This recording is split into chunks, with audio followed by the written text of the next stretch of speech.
Baik, jemaah sekalian, pada malam hari ini insyaallah kita akan lanjutkan kajian kita pada malam hari ini masih di halaman 71 ya.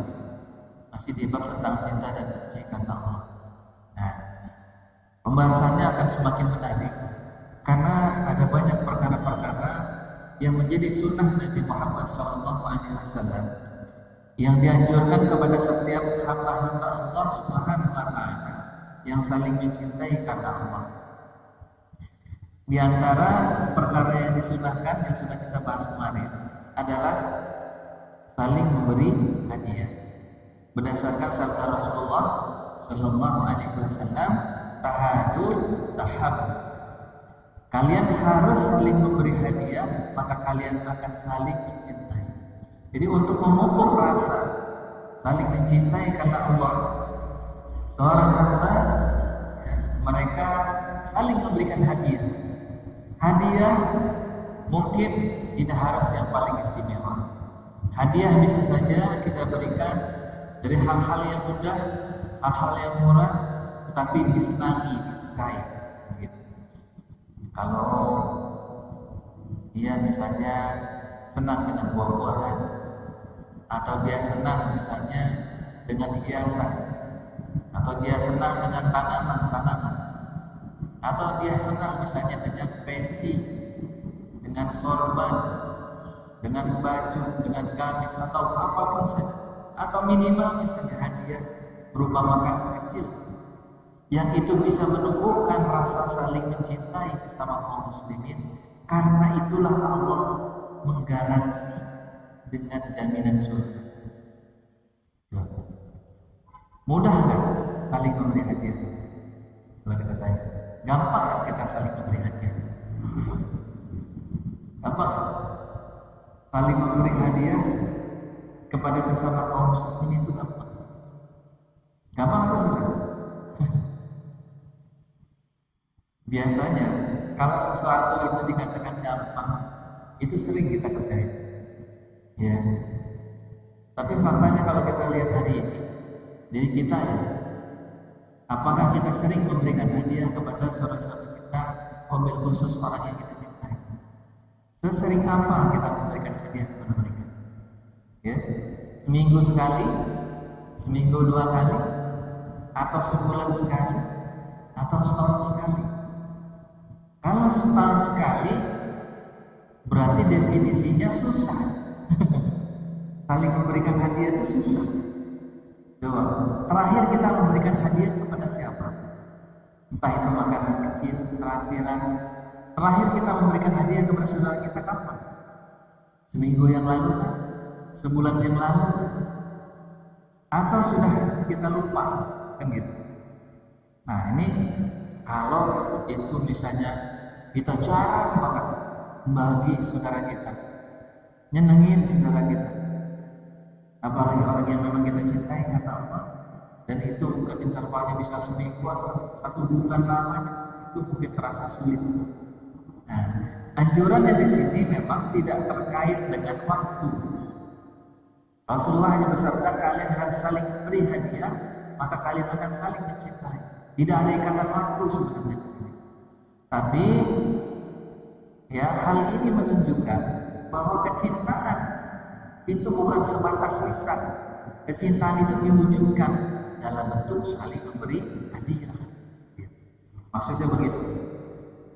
Nah, kalau orang yang sudah berhasil membuktikan cintanya karena Allah, lalu dia membuktikan dengan saling memberi hadiah, orang seperti ini kan yang dijamin oleh Rasulullah dalam sabdanya, ada 7 golongan yang mendapat naungan dari Allah di hari kiamat, yaitu orang yang saling mencintai karena Allah, berkumpul berpisah karena Allah.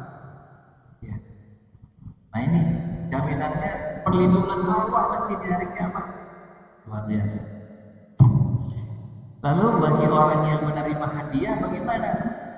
Buat orang yang menerima hadiah itu, orang yang diberi hadiah juga disunahkan oleh Rasulullah menerima hadiah yang diberi saudaranya dan disunahkan membalasnya. Dibalas. Jadi bukan nerima doang, gitu. Dibalas. Walaupun sebenarnya ini buat si pemberi mah jangan pernah mengharapkan balasan. Karena buat pemberi dia sudah dapat pahala. Buat penerima supaya dia dapat pahala juga, terima pemberian hadiahnya, balas dengan yang lebih baik begitu.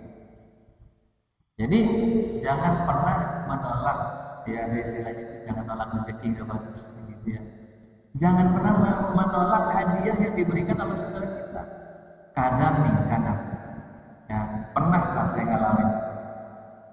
Saya suka mancing garong. Saya tuh waktu dulu zaman sering garong mancing. 1 jam 2 jam dapat sekilo 2 kilo ikan mujair.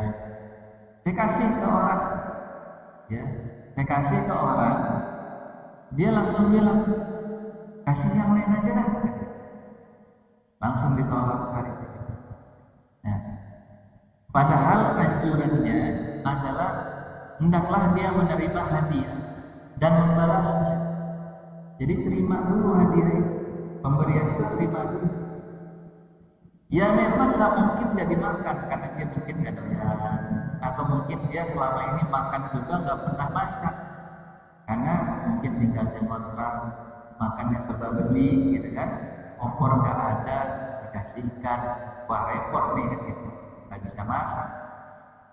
Setidaknya buat orang yang diberikan hadiah terima, setelah itu mau dia kasihkan ke orang lain itu juga nggak apa-apa karena itu sudah menjadi hak dia gitu. Jadi jangan ditolak karena ya orang sudah berusaha untuk menumbuhkan rasa saling mencintai karena Allah dengan memberi. Dia udah berusaha menumbuhkan cinta, jangan ditolak karena itu sunnah Nabi ya, jadi jangan menolak apa yang disunahkan oleh Rasul. Terima, masalah nanti setelah orangnya pergi gitu ya, ikan itu kita mau goreng, ikan itu kita mau kasih tetangga, dapat pahalanya jadi 2 gitu. Menerima hadiah sebagai bentuk sunnah Nabi, lalu memberikan hadiah kepada orang lain juga sunnah Nabi, dapat pahalanya 2. Kalau dia tolak pemberian itu, dia kehilangan kesempatan menerima pahala karena sunnah Nabi menerima. Dia juga kehilangan kesempatan mendapatkan pahala karena memberikan lagi kepada orang lain. Nah, jadi ada anjuran dari ulama, jadilah kalian itu orang yang tamak, orang yang rakus. Ulama ngajarin jadi orang yang tamak, maksudnya gimana? Orang yang rakus terhadap pahala, balasan dari Allah. Berlomba-lomba dalam kebaikan di sini. Jadi lihat semuanya itu ada peluang kebaikan-kebaikan, ambil di situ. Bersegera gitu. Kita kalau mungkin memberikan hadiah kepada orang lain nggak punya, ada orang datang ngasih hadiah. Kita gunakan hadiah itu untuk memberi hadiah kepada orang lain. Nah, dianjurkan juga untuk apa? Membalasnya. Wah, ini gimana nih cara ngebalasnya nih? Kita aja nggak punya apa-apa, kan gitu. Gimana cara membalasnya? Islam juga mengajarkan. Pertama, dasarnya adalah hadis dari Aisyah radhiyallahu anha riwayat Al-Bukhari. Dia berkata, "Kana Rasulullah sallallahu alaihi wasallam yaqbalul hadiyata wa yusibu 'alaiha." Rasulullah sallallahu alaihi wasallam pernah menerima hadiah dan membalasnya. Jadi hadiah itu dibalas. Juga berdasarkan hadis dari Ibnu Umar yang diriwayatkan dari Imam Ahmad, Abu Dawud dan Nasa'i, Rasulullah bersabda, Man ista'adza billahi fa'idhu. Siapa orang yang meminta perlindungan karena Allah, maka lindungilah dia. Wa man sa'alukum billahi fa'aqahu. Dan siapa orang yang minta kepada kalian atas Allah, ya meminta sesuatu ke, meminta pertolongan kah itu, meminta apa saja di situ yang karena Allah ya. Jadi mintanya untuk perkara yang baik, maka berikanlah dia anjurannya. Wa man ata ilaikum wa man istajara billahi fa'ajiruh. Dan barang siapa yang meminta keamanan, maka berikanlah keamanan padanya. Wa man ata ilaikum ma'rufan fakkafi'uhu barang siapa orang yang memberikan kebaikan kepada kalian, maka balaslah dengan yang setimpal. Fakafa, kafa itu menyeluruh, maka balaslah dengan yang menyeluruh, maksudnya yang lebih sempurna. Fa'ilam tajidu, nah kalau untuk membalasnya itu tidak punya, gimana? Fada'u lahu hatta ta'lamu an qad kafa. Qad kafattuhu. Apa di sini? Kalau kita tidak menemukan sesuatu untuk membalasnya, maka berdoa untuknya hingga kalian mengetahui bahwa kalian telah membalas dengan yang sepadan. Maksudnya gimana tuh? Doain dia sampai dia mendapatkan kebaikan, ya. Yang kita lihat, kita saksikan dia mendapatkan kebaikan itu seolah-olah kita itu sudah menunaikan membalasnya.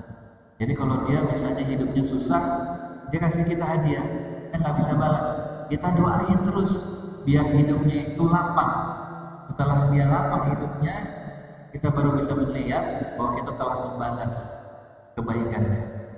Nah ini kan indahnya dalam Islam ya. Kita diberi hadiah, dianjurkan membalas. Kalau nggak bisa, maka doakanlah dia. Nah di antara doa kepada orang yang memberikan sesuatu kepada kita, doa yang diajarkan kepada kita apa? Ini nanti jelaskan. Ya. Hadiah ini adalah hadiah di antara orang yang bersaudara. Tidak ada kaitannya dengan hadiah dari rakyat kepada penguasa. Ini dikasih catatan ya. Jadi hadiah ini adalah terhadap orang yang saling bersaudara karena iman, karena Allah. Ini nggak ada kaitannya dengan hadiah dari rakyat kepada penguasa. Kenapa? Karena hadiah dari rakyat kepada penguasa itu ada hadis lain yang menegaskan keharamannya. Ya, itu termasuk riswah, sogokan. Ya. Jadi terhadap penguasa agar urusannya dilancarin, bisnisnya dimudahin, dia berikan hadiah itu pejabat, dia berikan hadiah kepada hakim, dia berikan hadiah kepada ya para pemangku lah kira-kira yang menetapkan kebijakan. Nah supaya urusannya dimudahkan di situ. Nah ini termasuk kategori hadiah yang diharamkan. Berarti seorang penguasa itu gak boleh menerima hadiah dari rakyatnya, karena itu bisa melemahkan. Suatu ketika pernah ya Abu Hurairah bertugas untuk mengumpulkan harta zakat, ya, harta ini pungutan dari orang-orang kafir Abu Zimah dikumpulkan semua. Ngumpulin harta zakat sebagian kumpulin. Nah setelah dia kumpulin sampai kepada Rasul, ya Rasul ini hartanya yang sudah saya kumpulkan dan ini adalah hadiah untukku, kata Abu Hurairah. Kata Nabi apa? Diomelin. Kenapa engkau tidak tinggal di rumah saja, menunggu hadiah itu datang? Kan gitu. Artinya apa di sini? Dia petugas pengumpul harta zakat. Ya. Dikumpulin, dia dikasih hadiah di tengah jalan. Ini harta zakat, ini hadiah untukku. Kata Nabi, kenapa kamu nggak tunggu aja di rumah? Kamu nggak usah keliling ngumpulin harta zakat, tunggu aja di rumah. Kalau memang itu hadiah diberikan untuk hanya semata-mata hadiah, bukan untuk sokongan, agar diringankan zakatnya. Karena ada ya, zakat itu yang kita kenal kan hanya zakat fitrah, zakat mal ya. Ini kebetulan baru tadi pagi saya kan ngaji kitab Al-Amwal tentang harta, bagaimana cara negara mengelola harta. Salah satunya di situ ada bab yang menjelaskan tentang zakat. Ternyata zakat itu bukan hanya zakat fitrah, zakat mal. Dia ada zakat pertanian, ada zakat hewan ternak. Salah satunya di situ waktu tadi baru masuk bab tentang ternak unta. Ternyata di dalam ternak unta itu ada kategori khusus unta yang harus disakati, yaitu unta yang usianya 3 tahun sampai 9 tahun. Kalau dia punya unta misalnya jumlahnya kurang dari 5, tidak wajib zakat. Untanya lebih daripada 5, dia wajib zakat. Ada di situ dalam hadis Nabi, di dalam satu riwayat disebutkan jumlah unta 120, zakatnya adalah berapa ekor unta yang salah satunya ada yang sedang hamil, begitu. Ada kategori di situ. Yang untanya jumlahnya, gembalanya ada 130, jumlah zakatnya adalah sekian. Makin banyak unta yang dia miliki, makin banyak zakat yang mesti dia keluarin. Nah, rupanya ada orang yang tamak, orang yang tidak mau bayar zakat. Untanya jumlahnya banyak, supaya dia bayar zakatnya sedikit, dia sogok memungut zakatnya itu. Nih saya kasih hadiah nih, kuranginlah zakat saya, kan? Kewajiban saya. Bisa hal itu terjadi, dan itu terjadi ketika Abu Hurairah mengumpulin harta zakat, dibilang ini hadiah. Artinya apa? Petugas yang ditugaskan oleh negara mengumpulkan harta, dia tidak boleh menerima apapun itu dari rakyatnya berupa hadiah tadi. Makanya ulama kemudian menyimpulkan hadiah dari rakyat kepada penguasa itu diharamkan, karena itu bisa melemahkan penguasa, ya akhirnya dia jadi nurut, ya padahal dia punya kerja. Nah itu catatan tambahannya. Termasuk memberikan balasan hadiah yang setimpal itu. Nah tadi kan ada doa ya, adalah jika seorang muslim mengatakan kepada saudaranya jazakallahu khairan. Ini sering kita ya dengar, sering pakai juga enggak ya? Nah, ada jazakallahu khairan, ada syukran. Bedanya apa? Syukrannya jazakallahu khairannya gitu. Bedanya apa? Jadi saya juga pernah nanya, bedanya apa sih jazakallahu khairan dengan syukran? Kalau jazakallah itu terkait erat dengan pemberian sesuatu gitu ya. Ya, misalnya pertolongan atau benda-benda seperti hadiah tadi. Kalau syukran itu lebih kepada misalnya kita ditolongin gitu, nyebrang, syukran. Ya, terima kasih, dua-duanya dia sama terima kasih. Cuman jazakallah itu artinya apa? Semoga Allah memberikan balasan kepadamu yang lebih baik, memberikan kebaikan yang lebih baik. Nah itu sudah cukup, termasuk kategori membalas. Jadi jazakallah khairan itu udah membalas pemberian. Cuman kadang-kadang jadi lucu-lucuan begini sama teman-teman waktu ngaji kitab ini. Dia dikasih hadiah, nggak pengen balas dengan hadiah yang lain, cukup jazakallah khairan. Akhirnya jangan selalu begitu juga gitu. Kalau memang ada sesuatu untuk membalasnya ya balas gitu. Balas dengan hadiah yang lain yang lebih baik. Kenapa?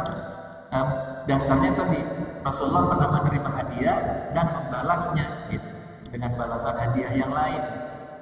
Nah, kalau nggak mampu membalas dengan yang lain, baru kita ucapkan jazakallahu khairan. Itu sudah cukup membalasnya. Rasulullah SAW bersabda, man suni'a ilaihi ma'rufun faqala li fa'ilihi jazakallahu khairan faqad ablagha fi sana'i. Barang siapa yang diberi satu kebaikan kemudian dia berkata kepada yang memberi tadi jazakallahu khairan, semoga Allah membalasmu dengan kebaikan, maka sungguh dia telah memberikan pujian yang sangat baik. Jadi nggak ada utang gitu ya. Walaupun ini tidak dimasukkan ke dalam konteks hutang, tapi orang yang sudah mengucapkan jazakallahu khairan itu sudah alhamdulillah. Nah, kalau zakat biasanya lain lagi tuh, ada doanya. Kalau doa zakat ya biasa ya, menerima zakat ya. Ya kan ada doanya tuh. Ajarakallahu fima a'taita wa barakallahu fima abqaita. Ajarakallahu fima, semoga Allah memberikan balasan kepada engkau fima a'taita, dari apa yang engkau berikan atas zakat. Ya. Semoga Allah memberikan balasan ya. Ajarakallahu fima a'taita wa barakallahu fima abqaita. Semoga Allah memberikan keberkahan dari apa yang kau tinggalkan di rumah. Ya, itu juga sama. Ya, cukup membahas. Nah, pujian itu adalah bersyukur, yaitu membalas satu kebaikan yang diberikan oleh orang lain, khususnya bagi orang yang tidak bisa melakukannya. Ya, kecuali cuma sekedar pujian aja, ya sudah, berarti dia pujian saja, terima kasih. Itu sebenarnya ucapan yang kurang punya nilai sebenarnya kalau dalam Islam. Tapi kalau jazakallah khairan, dia punya nilai pahala besar. Hal ini didasarkan pada hadis yang diriwayatkan Ibnu Hibban dalam kitabnya dari Jabir dari Nabi Muhammad sallallahu alaihi wasallam, "Man aula ma'rufan falam yajid lahu khairan illa sana." Barang siapa yang diberi satu kebaikan tapi dia tidak bisa memberikan kebaikan untuk membalasnya kecuali hanya dengan pujian saja, faqad syakarahu, maka berarti dia sudah bersyukur, sudah berterima kasih. Wa man katamahu faqad kafarahu. Dan barang siapa yang menyembunyikan kebaikan tadi, dia dikasih, dia nggak puji, dia nggak ucapin terima kasih, dia aja dikasih. Nih, pernah kan mungkin ya, ada orang naik motor, terus ada dompetnya jatuh, atau ada barang-barangnya yang jatuh, dikasih tahu misalnya, "Pak, ini dompetnya jatuh." "Oh iya," cuman begitu doang. Ya cuman sekedar mengucapkan "oh iya." Dia nggak terima kasih, nggak mengucapkan jasa Allah dan sebagainya, maka dikatakan di sini ya, dia tidak mengucapkannya, maka dia seperti apa? Mendustai kebaikan orang lain. Dia menyembunyikan kebaikan atau pujiannya untuk membalas kebaikan orang lain. Wa man tahalla bi batilin, barang siapa yang menghiasi dirinya dengan kebatilan, bahwa kala isi taubi sur, maka dia seperti orang yang memakai pakaian palsu. Dia menghiasi dirinya dengan perkara-perkara yang batil. Orang nauzubillah ya, kalau seorang mukmin yang dia menghiasi dirinya itu dengan perkara yang batil, maka di sini seolah-olah dia memakai pakaian palsu, tidak ada nilainya di sisi Allah Subhanahu wa taala. At-Tirmizi telah meriwayatkan dengan isnad hasan dari Jabir dari Nabi Muhammad sallallahu alaihi wasallam, "Man utiya ata'an," barang siapa yang diberi satu pemberian, fawajada falyajzi bihi, kemudian dia menemukan sesuatu untuk membalasnya, fa illam yajid falyasdi, maka hendaklah dia membalasnya. Namun jika tidak menemukan, hendaklah dia membalas dengan kebaikan. Fa inna man asna faqad syakara, karena barang siapa yang sudah memuji dia, maka orang itu telah memberikan, berarti dia telah berterima kasih. Kalau dia sudah memuji, berarti dia telah berterima kasih. Jadi terima kasih atau mengucapkan syukur, ya rasa terima kasih kita dengan ucapan yang memang biasa di tengah masyarakat. Kalau kita bisanya terima kasih, kalau Islam mengajarkan jazakallah, itu sudah seharusnya dilakukan sebagai adab seorang mukmin. Ya. Memang yang diberikan itu punya kita, dompet kita yang jatuh diambilin sama dia, punya kita betul. Tapi kan tanpa dia, dompet kita hilang atau ditemukan oleh orang lain yang jahat misalnya, justru malah nggak dikembalikan. Maka pemberian itu walaupun dompet milik kita kembali ke tangan kita, itu tetap hakikatnya adalah pemberian yang kita diajarkan untuk mengucapkan ya syukur atas pemberian tadi. Kalau tadi kan sebelumnya konteksnya hadiah ya, kita diberikan hadiah sesuatu yang baik, misalnya hadiah makanan, pakaian, pensi, gamis, sorban dan lain sebagainya. Kalau ini dompet milik kita, ya, atau kita ditolong oleh orang lain, itu hendaklah kita mengucapkan pujian kepada si pemberinya, maka dia telah berterima kasih. Wa man tahalla bima lam yu'ta, barang siapa yang menyembunyikan kebaikan, karena kalabisin saubin sur, barang siapa yang menghiasi dirinya dengan sesuatu yang tidak diberikan kepadanya, maka dia seperti orang yang mengenakan pakaian palsu. Nah, teman-teman sekalian, apa sih sebenarnya pentingnya gitu loh? Islam tuh ngajarin sampai hal-hal untuk berterima kasih kepada saudara-saudara kita. Apa sih sebenarnya dampaknya? Nah, kalau kita kembali kepada hadis Nabi tadi, ya, bahwasanya tujuannya adalah untuk menumbuhkan rasa saling mencintai. Tahadu, tahabu. Hendaklah kalian saling memberikan hadiah sehingga kalian saling mencintai. Ini sebenarnya jangan dilihat perkara kecilnya. Ya, entah itu cuma lontong 2 biji sama bakwan gitu. Entah itu cuma nasi uduk 1 bungkus. Jangan lihat itunya, tapi karena itunya lah kemudian orang saling bersaudara, saling mencintai karena Allah, yang karena itu Allah memberikan jaminan di hari kiamat perlindungan dari siksa api neraka. Jadi sebenarnya kecil dalam perbuatan, kecil dalam amal, tapi besar di mata Allah. Disinilah kenapa kita nggak boleh meremehkan meskipun sekedar mengucapkan jazakallahu khair. Tambah lagi jazakallahu khairan katsiran.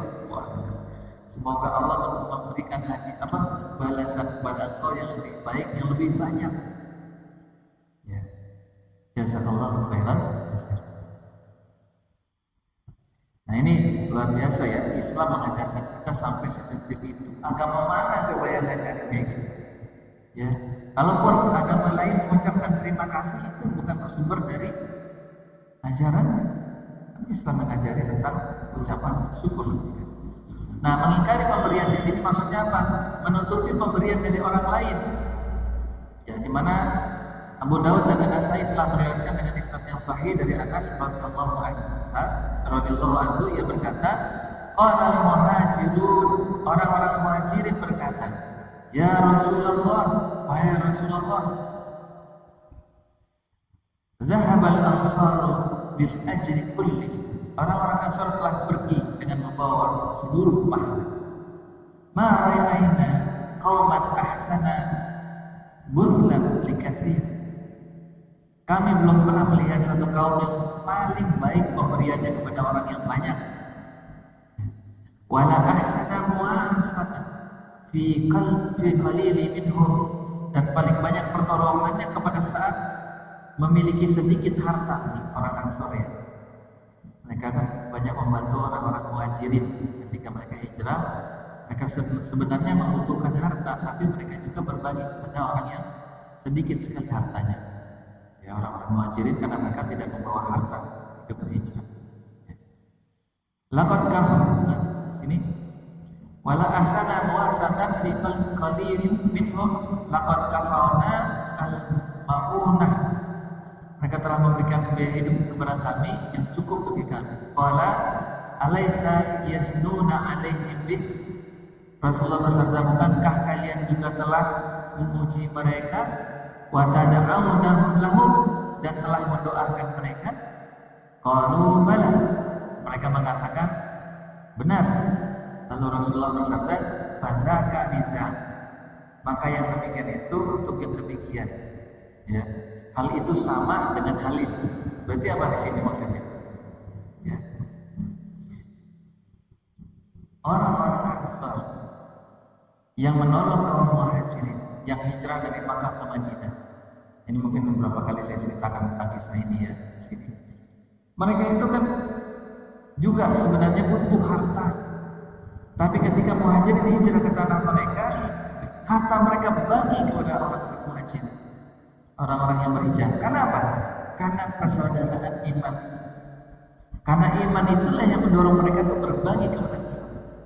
Sehingga orang muhajirin melihat, wah, orang Ansar ini banyak sekali pahalanya, banyak menolong mereka, menolong kita, orang-orang yang lemah, begitu. Ya, bukannya hasad ya, di sini kan pernah saya sampaikan ada hasad yang diperbolehkan ya kan. Hasad yang diperbolehkan itu terhadap ulama yang mengamalkan ilmunya terhadap orang yang berharta yang menafkahkan hartanya di jalan Allah. Nah, orang Ansar ini hartanya dinafkahkan di jalan Allah. Mereka enak, pahalanya banyak, mereka memboyong pahala yang begitu banyak. Sementara kita ini kan yang nerima kan gitu. Kumaha ya? Gimana dong? Ya. Nah, kata Nabi, bukankah kamu juga telah memujinya orang-orang Ansar dan mendoakannya? Ya, betul. Maka pujian orang Ansar kepada pujian orang Muhajirin kepada kaum Ansar itu setara nilainya dengan pemberian mereka. Nah itu. Jadi kalaupun kita nggak bisa memberi dan mendapatkan pahala yang banyak, kita bisa mendapatkan pahala itu dengan cara mendoakannya. Ini luar biasa. Seorang muslim harus mensyukuri nikmat yang sedikit seperti halnya mensyukuri nikmat yang banyak. Ini catatan tambahan. Kita kadang-kadang kalau menerima nikmat yang sedikit dengan nikmat yang banyak, responnya atau reaksinya gimana? Kalau dapat yang banyak tuh, biasanya gimana? Alhamdulillah, kan gitu. Panjang alhamdulillahnya, sampai sujud syukur. Gitu. Tapi kalau nerima yang dikit, biasa aja gitu. Alhamdulillah, gitu. Masih ada rezeki, kan gitu. Nah, harusnya yang namanya konteks syukur kepada Allah itu tidak dibedakan banyak atau sedikit. Yang namanya syukur itu sebenarnya dalam rangka hubungan kita kepada Allah itu nyantel. Apakah hubungan kita dengan Allah itu ada istilah kuat dan lemah? Tidak ada. Harusnya senantiasa kuat di situ. Mau nikmat itu sedikit, nikmat itu banyak, dia datang dari Allah. Dia wajib disyukuri oleh kita. Juga harus berterima kasih kepada orang yang telah memberikan kebaikan kepada kita. Dalilnya adalah seperti diriwayatkan dari Abdullah bin Ahmad dalam kitab Zawaid dengan isnad yang hasan dari Nu'man bin Bashir. Dia berkata, Rasulullah Shallallahu Alaihi Wasallam bersabda, "Man lam yaskuril qalil, lam yaskuril katsir." Siapa orang yang tidak mensyukur nikmat yang sedikit, maka dia tidak akan bisa mensyukuri nikmat yang banyak. Kemudian wa man lam yaskurin nas, lam yaskurillah. Barang siapa yang tidak bisa bersyukur kepada orang, maka dia tidak akan bisa bersyukur kepada Allah. Wattahaddusu bi ni'matillahi syukrun wa tarkuha kufrun. Orang yang tidak membicarakan nikmat Allah sama saja bersyukur, yang tidak membicarakannya berarti dia kufur nikmat atau mengingkari nikmat. Wal jama'atu rahmatun wal furqatun azabun. Berjamaah adalah rahmat, bercerai-berai adalah azab. Nah, ini konteks syukurnya. Maka di dalam Al-Quran surah apa? Ad-Duha situ dikatakan wa amma bi ni'mati rabbika fahaddits. Dan terhadap nikmat Tuhan itu hendaklah engkau menyebut nikmat Allah dalam renungan kita, ya, seperti disebutkan dalam Al-Quran surah Ali Imran ayat 191. A'udzubillahi minasyaitonirrajim. Bismillahirrahmanirrahim. Inna fi khalqis samawati wal ardi wa ikhtilafil laili wan nahari laayatin liulil albab.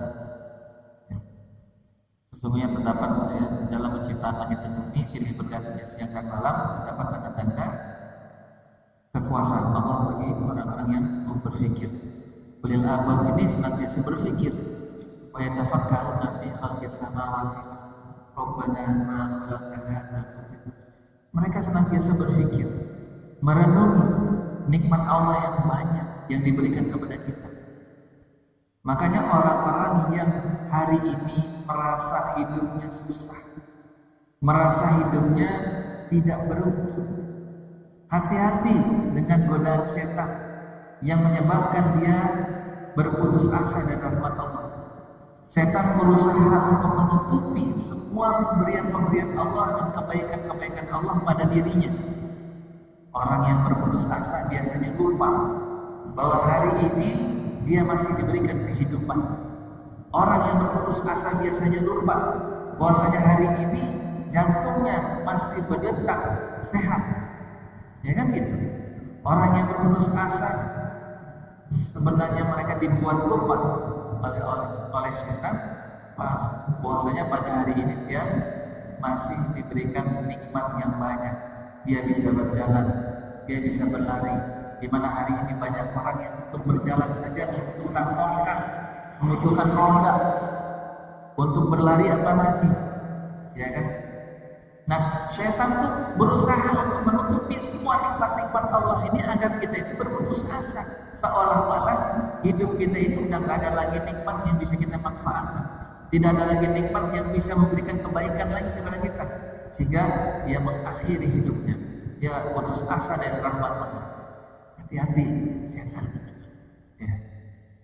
Padahal nikmat Allah di setiap, ya di sekeliling kita ini banyak sekali nikmat Allah yang bisa kita rasakan. Baju, ya, udara tempat tinggal kita hari ini cukup sejuk. Ini nikmat dari Allah. Bagaimana kalau misalnya Allah ciptakan sesak tinggi ini penuh dengan salju? Enak gak? Salju, tapi nggak pernah ada panas. Ya kan? Atau sesak tinggi ini diciptakan panas terus, nggak pernah ada malam, siang terus. Ini semua sebenarnya adalah nikmat Allah Subhanahu wa ta'ala. Maka siapa orang yang membicarakan nikmat Allah berarti dia telah mensyukuri nikmat. Nah, kalau sudah bersyukur atas nikmat Allah kan ada jaminan di hadis yang lain, di dalam ayat yang lain. A'udzubillahi minasyaitonirrajim wa idz ta'azzana rabbukum la in syakartum la azidannakum. Kan gitu. Dan ketika Tuhan memaklumkan apabila kalian mensyukuri nikmat Allah, la in syakartum la azidannakum, maka Allah pasti akan menambah. Jadi kalau pengen ditambah nikmatnya sama Allah, sering-sering ingat nikmat Allah yang udah ada. Berarti kita harus apa? Bersyukur dulu. Konteksnya di situ. Syukurin dulu karena nikmat itu sudah ada sebenarnya. Harapannya dengan bersyukur itu Allah tambah baru dengan nikmat yang lebih banyak. Ini kan kadang-kadang enggak. Ya kan? Dia minta kepada Allah nikmat yang banyak, seolah-olah dirinya tidak pernah diberikan nikmat yang banyak oleh Allah. Hidup susah banget ya kayaknya, kan gitu. Ngeluh nih, akhirnya kemudian dia panjatkan kepada Allah. Tapi sebelumnya ngeluh dulu, ya kan? Seolah-olah Allah tidak berikan nikmat kepada dia sampai hari ini. Nah, yang benar gimana? Yang benar seharusnya setiap hari kehidupan seorang mukmin itu dipenuhi dengan syukur. Bangun tidur, alhamdulillahilladzi ahyana ba'da ma amatana wa ilaihi. Kemudian masuk, kita berwudu, berdoa lagi kepada Allah Subhanahu wa taala. Keluar dari tempat kamar mandi, kita lagi berdoa kepada Allah Subhanahu wa taala. Mau makan, berdoa lagi. Penuhi dengan rasa syukur. Kita bisa makan, bisa berjalan, bisa mandi, bisa sholat jamaah terus. Kalau bisa itu semua sebelum doa disebutin dulu. Ya Allah, alhamdulillah hari ini kau hidupkan aku. Ya, ya Allah, alhamdulillah hari ini kau telah berikan makan aku. Kau berikan nafas kepadaku. Kau berikan rezeki kepadaku yang tidak akan bisa sanggup aku bayar. Kan gitu. Sebutkan dulu nikmat-nikmat Allah. Syukurin dulu nikmat-nikmat itu semuanya. Baru kita minta kepada Allah Subhanahu. Gitu. Jadi jangan ngeluh dulu. Karena kalau udah ngeluh, orang yang ngeluh itu berarti dia sudah kufur terhadap nikmat Allah. Dia mengingkari nikmat Allah Subhanahu wa taala. Ini konsep syukur. Ya, jadi jangan salah. Kemudian, ini ada yang tanya, silakan. Mau ditanya langsung, boleh, bebas. Bapak, Pak Air, silakan bertanya. Ada yang tanya, Mbak? Pak Ahmad? Bebas ya. Sampai di sini sebenarnya masih gampang. Cuman tadi ya, saling memberi hadiah itu gampang apa enggak, saya tanya lagi. Susah. Ya, silakan. Kenapa? Kalau itu di luar konteks ini, itu kewajiban. Itu kewajiban. Nafkah suami kepada istri itu adalah kewajiban. Dia konteksnya beda. Dia punya keutamaan sendiri. Kalau yang dibahas di sini adalah pemberian dari dua orang yang saling mencintai karena Allah. Bahkan tidak ada hubungan darah, tidak ada hubungan bisnis, tidak ada hubungan apapun, kecuali semata-mata karena Allah saja. Karena dia orang taat, dia orang soleh. Ya, kan di bab awal dijelaskan cinta karena Allahnya di sini, cinta karena kesolehannya dia, karena ketaatannya kepada Allah. Nah, kalau kepada istri kepada suami saling memberi di situ, itu konteksnya beda. Ya, kalau di situ ada kewajiban suami memberikan nafkah kepada istri, gitu. Kalau istri memberikan kepada suami, itu sedekah buat dia, keutamaan buat dia. Jadi dia punya balasan tersendiri. Ya, di luar konteks yang ini tetap dapat pahala. Ya, saya juga baru ngeh ya, ternyata saling memberi hadiah kelihatannya mudah, ternyata susah gitu. Apa tanda susahnya tadi? Ya coba kita evaluasi, kita nih sekali lagi evaluasi. Kita memberi hadiah, memberikan sesuatu kepada orang lain, kapan terakhir itu kan kita kerjain? Dan 1 bulan ini berapa kali kita ngasih orang, memberikan kepada orang lain hadiah dalam 1 bulan? Kayaknya bulan ini belum pernah deh. Terus cek bulan lalu, Januari, pernah nggak ngasih orang? Kayaknya belum pernah deh. Oh, berarti 2 bulan ini nggak pernah ngasih hadiah. Berarti susah ngasih hadiah itu. Kan gitu. Kalau mudah kan harusnya setiap hari, rutin. Nggak harus setiap hari sih, bisa sering. Nah, jadi jangan lihat kecilnya, tapi ya itu sebenarnya kalau diamalin ya susah juga. Makanya pantas yang berat ini Allah berikan ganjaran besar. Wajar Allah berikan ganjaran surga karena memang berat sebenarnya. Ya. Nah, di antara perkara yang disunahkan yang lain adalah apa?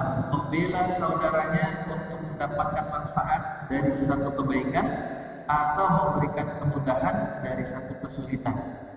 Hal ini didasarkan hadis yang diriwayatkan dari Bukhari dari Abu Musa.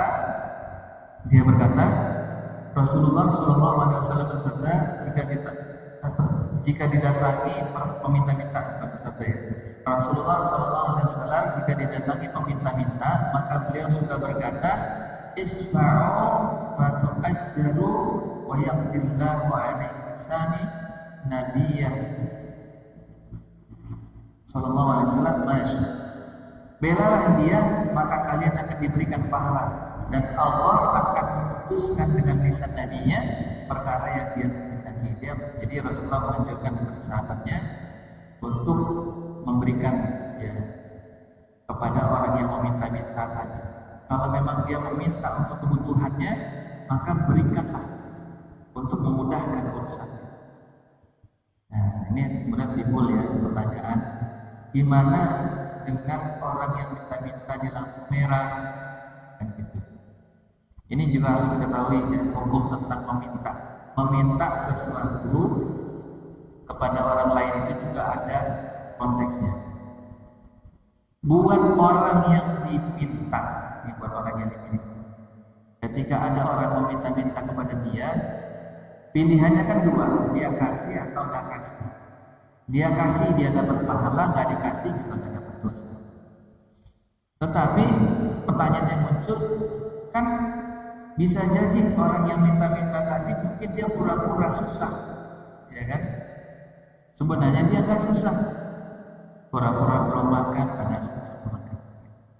Untuk urusan itu yang tidak diketahui oleh kita yang diminta, itu nggak ada hisabnya buat kita nggak tahu. Itu di luar kehendak kita, di luar pengetahuan kita. Dia minta, kita ada, kita kasih. Kita nggak punya, kita tolak, ya udah selesai di sini. Kan tidak haram juga kalau kita memberi kepada orang kaya. Memang diutamakan memberi kepada orang yang susah, yang miskin. Memberi kepada orang kaya tidak haram, nggak apa-apa. Ya, misalnya kita punya saudara atau siapa tetangga yang memang dia orang kaya, tapi kita tahu kita ingin saling mencintai karena Allah, gitu ya, saling memberi hadiah seperti tadi gitu, karena ingin memenuhi sunnah Nabi, saling memberikan hadiah. Oh, tetangga kita ini kayaknya biasanya senang banget ini kalau kita bawa ini nih, kita kasih. Tapi ini tentu dengan niat yang ikhlas ya. Lagi-lagi harus diluruskan niatnya. Saling memberi hadiah itu, saya lupa tadi kasih catatannya, niatnya tetap ikhlas, tidak mengharapkan balasan. Walaupun Rasulullah menganjurkan untuk membalas, tapi balasan itu bukan diharapkan. Nggak boleh ada harapan tadi. Jadi ngasih ke orang kaya harapannya, ya itu nggak boleh. Ya, teman saya ngasih kiai singkong, pulang dikasih kambing. Barangkali kalau bawa durian mah pulang dikasih sapi kan gitu. Ini nggak boleh. Ya luruskan niat pada saat memberi pada orang lain. Nah, kembali ke konteks konteks meminta-minta tadi tidak ada salahnya kalaupun dia pura-pura kaya, gitu. Karena kalaupun kita sedekah kepada orang kaya juga bagus. Nah, kalau kepada dianya yang menipu kita, dia sendiri punya hisab di sisi Allah. Buat si kitanya yang memberi mah nggak ada dosanya. Buat dia yang menipu kita, pura-pura susah, dia ada hisabnya di sisi Allah. Ya, karena dia sudah menipu, satu. Kedua, dia meminta sesuatu yang sebenarnya dia masih sanggup. Nah, makanya di sini Allah sebenarnya ada hadis lain yang melarang kita untuk meminta-minta pada saat sebenarnya kita sanggup. Ya, misalnya ini yang sering saya contohkan. Ketika ada saudara kita yang jalan-jalan tamasya atau umroh misalnya, terus kita minta hadiah, minta oleh-oleh, itu meminta sesuatu oleh-oleh ini sama saja kita meminta-minta. Ya, dalam hadis Nabi itu yang kayak gitu tuh dilarang, karena kita meminta sesuatu yang sebenarnya kita sanggup untuk membelinya. Misalnya ke Semarang atau ke Jogja gitu ya, minta dibawain lumpia. Sebenarnya kita sanggup beli lumpianya, satu kotak misalnya 25.000, sanggup beli. Terus kita minta, ini permintaan yang tercela. Dalam hadis Nabi itu enggak boleh. Jadi yang benar gimana? Yang benar boleh nih, tolong nanti kalau udah sampai Jogja beliin saya. Jadi bukan minta, beliin saya misalnya pika gitu ya, dibelikan kemudian 25.000, sampai rumah kita ganti. Itu yang benar. Jadi bukan minta hadiah. Ini hati-hati meminta hadiah kepada orang yang bepergian itu boleh. Ya, karena kita masih sanggup membelinya. Kalau kita nggak sanggup, ya konteksnya beda nih. Cuman yang tahu kan kita sebenarnya nggak sanggup atau memang sanggup tapi nggak mau, kan itu beda lagi. Tapi gimana nanti kalau misalnya kita udah ngomong beli nih, kita beliin, tolong beliin lumpia, oke dibeliin cuma dia. Sampai di rumah, udah nggak usah dibayar. Gimana tuh? Kalau nggak dibayar, ya berarti itu hadiah dari dia. Akad kita dengan dia, maka kita minta dibeliin. Sementara ketika sudah sampai di rumah, ternyata dia ikhlaskan. Itu jadi kebaikan buat dia, sedekah buat dia. Kita terbebas dari dosa meminta-minta. Rasul sangat melarang kita itu meminta-minta ketika kita sebenarnya masih sanggup. Nah, orang yang ngamen di jalan misalnya mungkin dia juga sanggup beli nasi, tapi dia masih tetap minta aja. Sudah terkumpul nih dari pagi sampai setengah hari 100.000, masih terus minta gitu sampai sore bahkan sampai tengah malam. Ini udah dosa buat dia gitu. Kalau mungkin pagi dia memang belum sarapan, minta-minta masih bisa. Setelah sarapan sudah. Meminta itu ada batasan. Ketika sudah terpenuhi hajatnya, maka itu berhenti dia meminta-minta. Jadi bukan terlarang sama sekali ya, meminta itu dibolehkan kalau memang dia punya hajat. Ya, kalau dia hajatnya sudah tertunaikan tidak boleh dilanjutkan. Bahkan sekarang itu sudah jadi kayak profesi gitu ya. Udah rutin nih, pokoknya setiap hari udah pasang tampilan kayak gitu. Nah ini nggak boleh. Jadi minta itu hanya bersifat sementara, nggak boleh terus-menerus. Jadi ada batasan. Ini tanyakan silakan. Ya.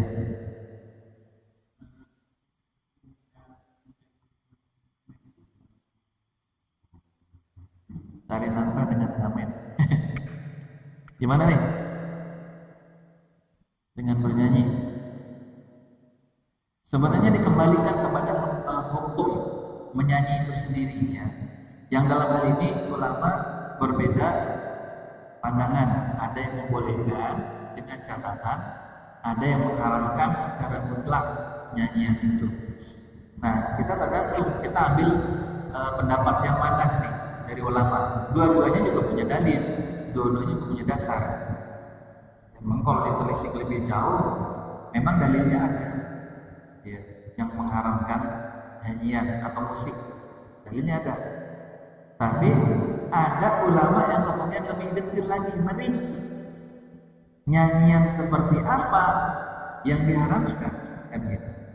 Nah, Ustaz Abdul Somad biasanya sudah bahas detail tuh sejarahnya. Kenapa hadis itu muncul? Kenapa kalimat tentang nyanyian itu diharamkan muncul? Karena memang ketika dibicarakan tentang nyanyian, itu yang dimaksud bukan sekedar nyanyi. Jadi di masa ulama yang hari itu hidup, yang disebut dengan musik, itu bukan musik bukan musik tok, musik doang, bukan. Tapi yang disebut dengan musik di situ adalah termasuk di dalamnya ada tarian dan ada khomer. Jadi dia satu paket, gitu. Makanya dikatakan musik itu haram karena dia satu paket dengan tarian wanitanya dan khomer yang diminumnya. Nah, makanya ulama ketika menghukumi sebuah perbuatan kan harus dirinci fakta dari perbuatannya. Apakah yang dimaksud musik hari ini sama seperti musik hari itu yang bercampur antara tarian dan khomer dan gitu? Kan enggak. Hari ini ada misalnya musik gambus, ada musik nasyid misalnya. Yang di situ enggak ada khomer, enggak ada tarian, enggak ada wanita telanjang misalnya, penyanyinya laki. Maka ulama berpendapat di sini masih dibolehkan. Nah, ulama itu lebih detail merinci fakta hukumnya. Nah, kalau kita mengambil pendapat nyanyi itu boleh, misalnya hukum nyanyi itu boleh, maka ini termasuk perkara yang mubah. Dia masuk istilahnya jasa seni seperti seni misalnya ya seperti seni-seni yang ada, dia masuk jasa, dia mencari rezeki dari situ. Nah, sebagian ulama membolehkan, sebagian ada yang ya secara mutlak mengharamkan nyanyi-nyanyi seperti itu, karena ya memang lebih banyak mudaratnya ketimbang apa. Nyanyiannya sendiri sebenarnya juga ada catatan ulama itu tidak boleh syair yang dinyanyikannya itu adalah syair-syair yang mengandung unsur-unsur syirik misalnya. Misalnya apa? Syair yang ada unsur syiriknya. Mengucapkan misalnya cintaku hanya kepadamu. Cintaku hanya kepadamu. Ini menurut sebagian ulama dikatakan ini termasuk syair yang ada unsur syiriknya karena dia mengesampingkan cinta kepada Allah Subhanahu wa taala. Tapi kan ini nyanyian, ya betul nyanyian. Tapi dia termasuk syair yang mengandung unsur kesyirikan, walaupun memang sekedar nyanyian.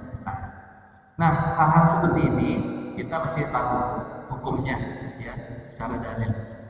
Sehingga ya pilihan paling amannya cari pekerjaan yang lain, kira-kira gitu. Tapi buat orang yang mencari pekerjaan dengan cara seperti itu, kita juga bisa menghukumi dengan jelas hukumnya. Nggak langsung bilang haram, ini haram nggak bisa gitu juga. Harus dirinci detail-detailnya. Gitu. Kok jadi ke situ ya pertanyaannya? Silakan yang lain. Pertanyaannya yang masih kaitan dengan tema kita ya. Jadi kita diminta untuk membela saudara kita ketika dia butuh pertolongan. Kemudian hadis riwayat Muslim dari Umar dari Nabi Muhammad SAW, beliau bersabda, "Man kana wasilatan li akhihi al-muslim ila dhi sultanin limanfa'atin birri aw taysiri asir u'yanu ala isdaratin as-sirati yawma dahdil aqdam." Barang siapa yang menjadi perantara saudaranya yang muslim kepada penguasa untuk mendapatkan kemanfaatan dari satu kebaikan atau untuk mempermudah dari satu kesulitan, maka dia akan diberi pertolongan untuk melewati jembatan Shirathul Mustaqim di hari terpelesetnya kaki-kaki manusia. Nah, ini maksudnya dia memberikan pertolongan kepada saudaranya untuk dimudahkan urusannya. Kalau sekarang nih misalnya kalau contohnya kayak gini mungkin ya, nolongin misalnya contoh, nolongin bikinin KTP, bikin catatan akte dan lain sebagainya, minta tolong nih, ditolongin betul-betul ditolongin, ya udah ditolongin, dimudahkan urusan urusannya sama penguasa.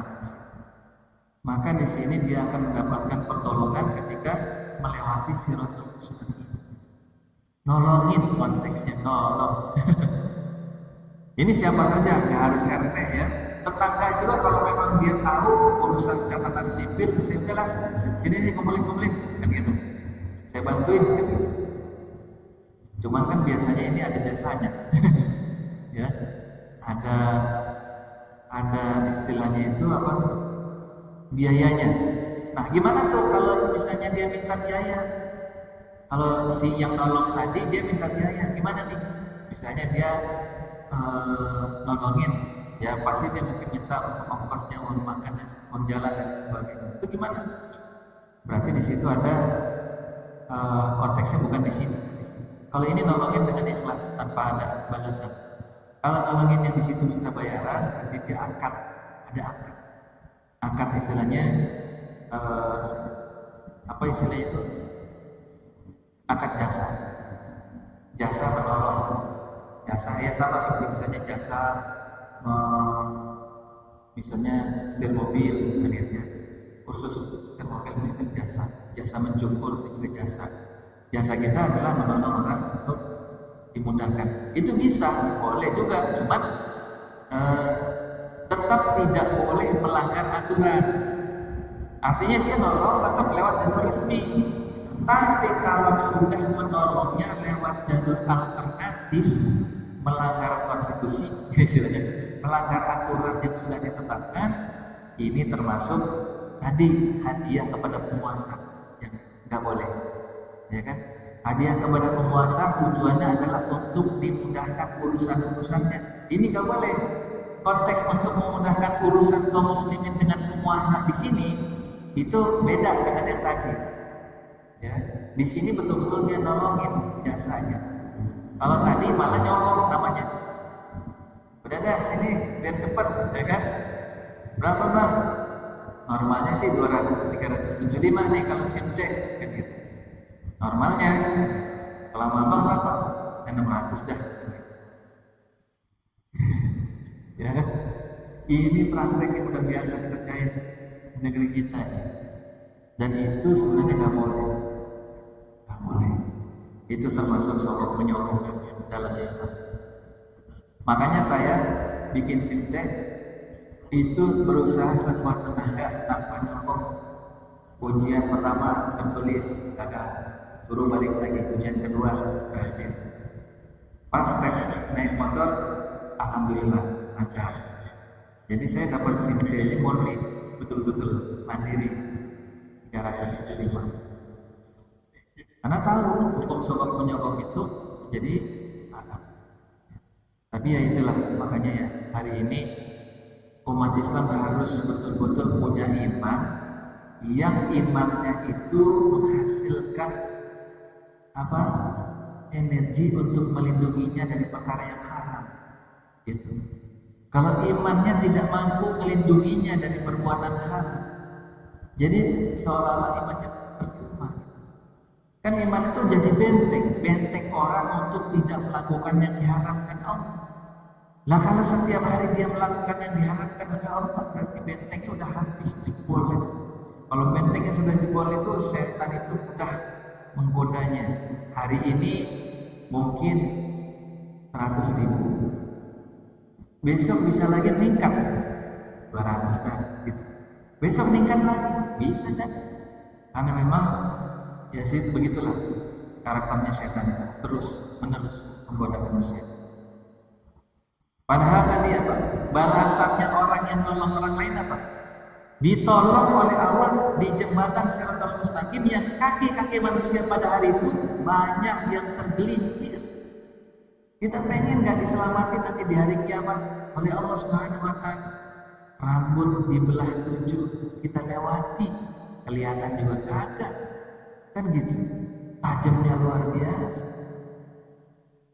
Tapi kita diselamatkan di jembatan yang mengerikan itu lantaran kita nolongin saudara kita, memudahkan urusan dia. Kan gitu. Jadi pilihannya nyaloin apa nolongin? Ya, nyaloin juga boleh, tapi tidak melanggar. Yang melanggar tadi itu tadi lewat jalur alternatif. Kalau nyaloin, kalau masih bisa nolongin, gitu, mempermudah.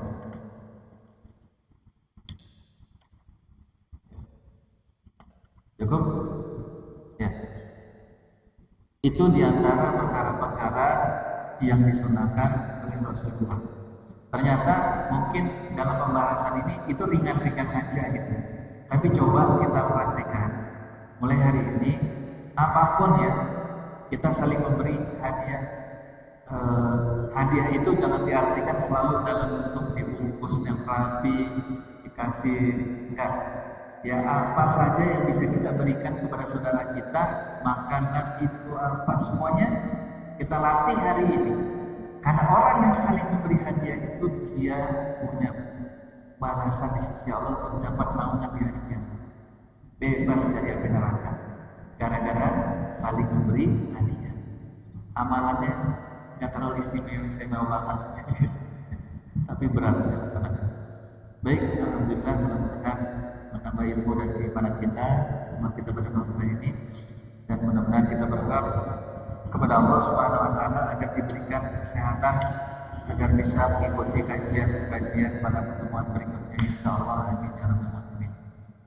Kita berdoa kepada Allah Subhanahu Wa Taala untuk berkahan acara kita hari ini.